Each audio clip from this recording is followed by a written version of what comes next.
আমি কিন্তু বিএনপির ভারপ্রাপ্ত ভাইস চেয়ারম্যানকেও এই চাঁদাবাজির এগেনস্টে কথা বলতে শুনেছি, শুধু ব্যারিস্টার রুমিন ফারহানাকে না। না। জনাব মাসুদ, আপনি যখন চাঁদাবাজের কথা ইঙ্গিত করছেন তখন আপনারা মানে এখন আপনি যে বলছেন সেভাবে আসলে না বলে আপনারা একটা দলকে ইঙ্গিত করেন, একটা দলের ছাত্র সংগঠনকে ইঙ্গিত করেন, এটাকে আপনারা না, ডেলিভারেটলি করেন?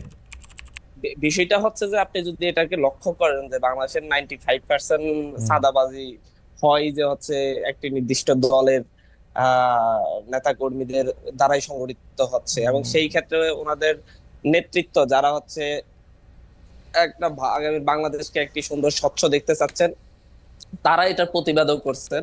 যেমন রুমিন ফারহানা আপু একদিন যে সরাসরি উনি টক শোতে বলেছেন যে হচ্ছে কি প্রক্রিয়ায় চাঁদাবাজি গুলো হচ্ছে, এবং হচ্ছে কি ওনারা বিরোধিতা করেও পারছেন না। আমার কাছে আরেকজন এমপি বললেন যে হচ্ছে আমি যখন চাঁদাবাজি দখলদারিত্বের বিরুদ্ধে জনাব কথা বলি, মাসুদ, যখন তাদেরকে শাসন করি, জনাব মাসুদ, তখন ওরা অন্য একটি গ্রুপে উঠে যায়। না না জনাব এটা মাসুদ, হচ্ছে বাস্তবতা। জনাব মাসুদ, আমি এখন এই আমি জনাব মাসুদ, এই আমি কি এই জায়গা প্রসঙ্গে থেকে বলি যে আমি কিন্তু বিএনপির ভারপ্রাপ্ত ভাইস চেয়ারম্যানকেও এই চাঁদাবাজির এগেনস্টে কথা বলতে শুনেছি, শুধু ব্যারিস্টার রুমিন ফারহানাকে না। না, এটা উনি এটা স্পষ্ট বাস্তবতা। বলেছেন। ওনারা ওনারা সরাসরি সেন্ট্রাল থেকে দীর্ঘ চেষ্টা করতেছেন, হুম, ওনারা ওনাদের জায়গা থেকে ভালোভাবে এটাকে হ্যান্ডেল করার চেষ্টা করতেছেন, কিন্তু বাস্তব হচ্ছে তৃণমূল পর্যায়ে এতটাই মানে হচ্ছে নিয়ন্ত্রণের বাইরে যে যেটা ওনারা পারছেন না আসলে।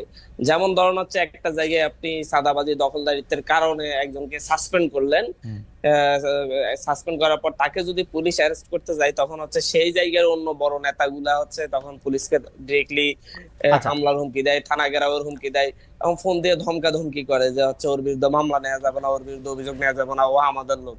তো বাস্তবতা হচ্ছে আপনি যে জাস্ট ওনারা ইয়েটাই করেন, এই সাসপেন্ডটাই করেন, কিন্তু পরবর্তীতে প্রশাসনও সাহস পায় না ওনাদের অন্য নেতাদের আচ্ছা, আনুকূল্য থাকার কারণে। জনাব মাসুদ, আপনার এই বিষয়ে আপনার বক্তব্য পরিষ্কার। তো আমরা দেখছি যে আপনারা যতটা ক্ষমতা আঁকড়ে থাকা বা ক্ষমতার শীর্ষ পর্যায়ে অবস্থান করার ব্যাপারে সিরিয়াস, আপনারা অনেকগুলি ক্ষেত্রেই নিজেদের নানা রকম ব্যর্থতার পরিচয় দিচ্ছেন। আমি সেইটা লিস্ট লম্বা নাই করি, আপনার কাছে এটা শুনতে চাই যে কোন সময় থেকে আসলে যারা আপনারা একসাথে আন্দোলনে ছিলেন তারা আপনাদের প্রতিপক্ষে পরিণত হলো।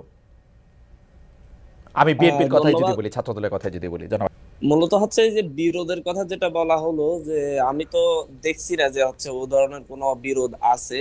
যে বিরোধটা দেখা যাচ্ছে সেটা মূলত হচ্ছে কিছু কার্যক্রমকে কেন্দ্র করেই আপনার ব্যক্তিগত আক্রোশ, পাশাপাশি হচ্ছে আপনার বিভিন্ন জায়গায় যখন কোনো অপরাধ সংঘটিত হয় সেই অপরাধের বিরুদ্ধে যখন হচ্ছে আমরা কথা বলি, তখন এটাকে মেনে নেয়ার যে একটা মানে উদার গণতান্ত্রিক মন মানসিকতা থাকা উচিত, সেই মন মানসিকতা আসলে বাংলাদেশে দীর্ঘদিন যাবৎ ফ্যাসিবাদী রাজনীতির কষাঘাতে যারা নির্যাতিত হয়েছে, সেই ভাইদের যারা দীর্ঘদিন যাবৎ অত্যাচারিত হয়েছে, নির্যাতিত হয়েছে, ওনাদের সেই রকম মানসিকতা আসলে আমরা লক্ষ্য করি না।